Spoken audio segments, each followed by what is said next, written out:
السلام علیکم ناظرین، 29 ذی الحجہ ہے۔ ادھر افغانستان سے بڑی خبر یہ آ رہی ہے کہ دن میں آج طالبان نے وہاں کے 2 شہروں پر باقاعدہ کنٹرول حاصل کر لیا ہے۔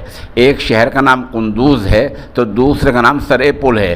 کہا جا رہا ہے کہ 2 لاکھ سے زیادہ کی آبادی پر مشتمل قندوز جنوبی افغانستان کا گیٹ وے آف افغانستان ہے، اور یہ بڑی اہمیت کا حامل شہر ہے کیونکہ جو بڑی اڑانیں افغانستان سے گزرتی ہیں وہ اسی شہر کے اوپر سے ہو کر گزرتی ہیں۔ یہ تاجکستان کے بہت ہی نزدیک شہر ہے۔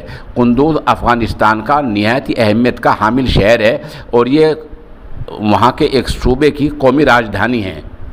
یہ خبر گرچہ صبح 10-11 بجے آ گئی تھی لیکن ذرائع سے تصدیق نہیں ہو پا رہی تھی۔